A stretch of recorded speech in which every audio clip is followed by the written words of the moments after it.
Hello everyone, welcome to my channel. कैसे हो आप सब? आई होप आप लोग सब बहुत अच्छे होंगे, स्वस्थ होंगे और अपनी अपनी लाइफ में पॉजिटिविटी के साथ आगे बढ़ रहे होंगे। सो गाइज, आज मेरी सुबह की शुरुआत हुई थी 6:30 बजे और मैं फ्रेशन अप होकर आ गई थी सबसे पहले अपने छत पे एज़ यूजुअल। आप लोग को पता है कि मैं सुबह सबसे उठने के बाद, फ्रेशन अप होने के बाद सबसे पहले मैं अपने छत पर आती हूँ, नेचर के साथ थोड़ा सा इंटरेक्ट करती हूँ। और जब आप नेचर के साथ थोड़ा सा रहते हो, नेचर में जब आप रहते हो तो तब जाके आपको पता चलता है कि आपका जीवन कितना अनमोल है। ईश्वर ने आपको एक नया और दिन दिया है तो उसका अच्छे से यूटिलाइज़ किया जाए। आपको एक अलग सी पॉजिटिव एनर्जी फील होगी। जब मैं छत पे गई तो सूर्य की जो किरणें थी, और आजकल सूर्योदय बहुत ज़्यादा जल्दी हो जाता है क्योंकि गर्मी आ गई है, तो सूर्य की जो किरणें थी वो पूरा डायरेक्ट मेरे मुंह पे पड़ रही थी, मेरे फेस पे आके पड़ रही थी और बहुत ज़्यादा मुझे अच्छा फील हो रहा था।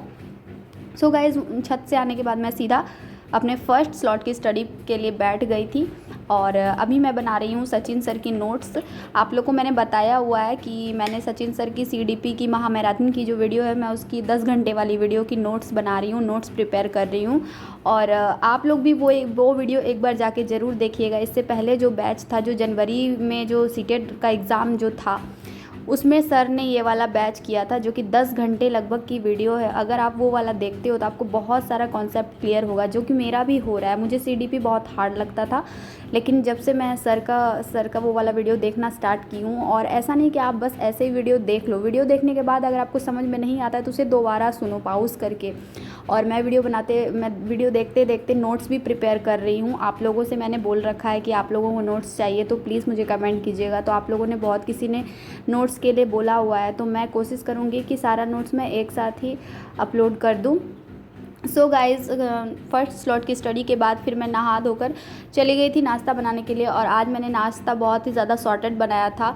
आज मैंने बनाया था अजवाइन का पराठा नमक डालकर, और चाय और बादाम की चटनी। जिसका छोटा बेबी होता है उसे अजवाइन का सेवन करना चाहिए, क्योंकि अजवाइन के सेवन से बेबी का जो पाचन की शक्ति होती है वो थोड़ा अच्छा स्ट्रॉन्ग होता है। इसीलिए जो भी ये बात मैंने बता दिया, क्योंकि जो भी न्यू मॉम होगी उनके लिए हेल्पफुल होगा। सो गाइज़, आप मेरा नाश्ता देख सकते हो। आज का नाश्ता मेरा बहुत ही ज़्यादा सिंपल और सॉर्टेड था। फिर नाश्ता करने के बाद मैं सेकंड स्लॉट की स्टडी पे बैठ गई थी, और आज मैंने क्या क्या पढ़ाई की मैं आपको उसका थोड़ा सा अपडेट दे देती हूँ। इससे पिछले वाली वीडियो में मैंने आपको बताया था कि मैं ग्रोथ एंड डेवलपमेंट पूरा कंप्लीट कर ली हूँ, और ग्रोथ एंड डेवलपमेंट भी एक इम्पॉर्टेंट टॉपिक होता है। आज मैंने पढ़ा है विकास के सिद्धांत, प्रिंसिपल ऑफ डेवलपमेंट, जो कि डेवलपमेंट में कौन कौन से प्रिंसिपल्स होते हैं, और फिर टूल्स ऑफ इवैल्यूएशन। अगर आप किसी बच्चे का इवैल्यूएशन करते हो तो उसका क्या क्या टूल्स है, तो पोर्टफोलियो है, रिकॉर्ड्स है, उसके बाद रेटिंग स्केल है, चेकलिस्ट है, रूब्रिक है। ये सब से आप बच्चे का जो है ना इवैल्यूएशन कर सकते हो। उसके बाद फिर मैंने पढ़ा ऑब्जर्वेशन, निरीक्षण। और आप बच्चे का ऑब्जर्वेशन कैसे करोगे, तो इंटरव्यू के द्वारा करोगे, क्वेश्चनेरियर के द्वारा करोगे, प्रश्नावली के द्वारा करोगे, केस स्टडी के द्वारा करोगे, प्रोजेक्ट्स के द्वारा करोगे। आप लोगों ने भी बीटी बीएड किया होगा, उसमें भी जो कि है आप लोगों को प्रोजेक्ट्स बनाने दिया गया होगा, तो वही है प्रोजेक्ट्स। उसके बाद फिर मैंने पढ़ा मिडिल चाइल्डहुड उसके बाद जो कि 6 to 11th ईयर का होता है मिडिल चाइल्डहुड। उसके बाद फिर मैंने पढ़ा किशोरावस्था जो एक एज होता है वो 11 से 18 वर्ष का होता है। उसमें बहुत सारे बदलाव आते हैं। आप लोग भी जब ये वाला चैप्टर पढ़ोगे तो, और 9-10 में भी हम लोगों ने पढ़ रखा है, 8 से बायोलॉजी स्टार्ट हो जाती है और 8 से ही हम लोगों ने पढ़ रखा है। किशोरावस्था में बहुत सारे चेंजेस आते हैं, तो वही है एक बच्चे में क्या क्या चेंजेस आते हैं, कैसे कैसे होता है, वो सब चीज़ किशोरावस्था में होता है। फिर रूढ़िगत नैतिकता का स्तर, कन्वेंशनल लेवल जो कोलबर्ग ने दिया था। उसके बाद फिर मैंने पढ़ा उत्तर रूढ़िगत नैतिकता, पोस्ट कन्वेंशनल लेवल। और उसके बाद फिर हिंज की स्टोरी पढ़ी। नैतिकता के स्तर में हिंज की स्टोरी बहुत ज़्यादा इम्पॉर्टेंट हो जाती है। हिंज जो थे वो उनकी वाइफ बीमार थी, तो यहाँ पे नैतिकता का एक स्तर सामने आया है। उनके पास उतना पैसा नहीं था और वो मेडिकल में गए थे अपनी वाइफ के लिए दवाई लेने के लिए, और वही दवाई से उनकी बीवी बच सकती थी। तो उस जगह पे मेडिकल वाले को उन्होंने बताया कि मेरे पास पैसे नहीं है, तो मेडिकल वाले ने उसे दवाई देने से मना कर दिया। तो वही यहाँ पे एक नैतिकता का स्तर दिखता है कि क्या हिंज को वो दवाई चुरा लेनी चाहिए या फिर उसे अपनी पत्नी को मरते छोड़ देना चाहिए। तो ये दोनों चीज़ आ जाता है। तो आप लोग कमेंट में बताइए कि हिंज को क्या करना चाहिए था, अगर एक नैतिकता के स्तर से देखा जाए तो।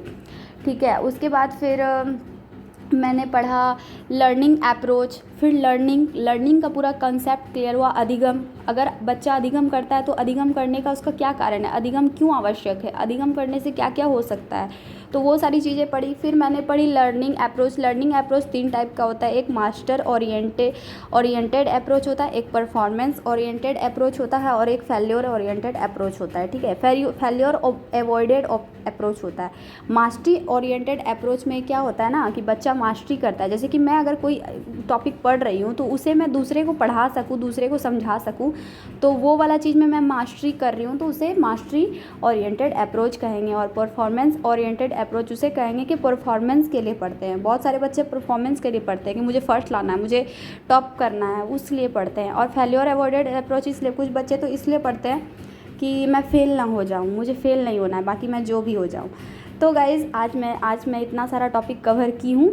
आई होप आपको मेरी वीडियोस थोड़ी सी भी इंस्पिरेशनल लगती हो, और आई होप आपको मेरी वीडियोस थोड़ी सी भी अच्छी लगती हो। तो प्लीज़ मेरे चैनल को सब्सक्राइब कीजिएगा अगर आपको मेरी वीडियो थोड़ी सी भी अच्छी लगती है तो। मिलती हूँ एक और नए वीडियो के साथ, तब तक के लिए बाय, ध्यान रखिए अपना। Thank you for watching.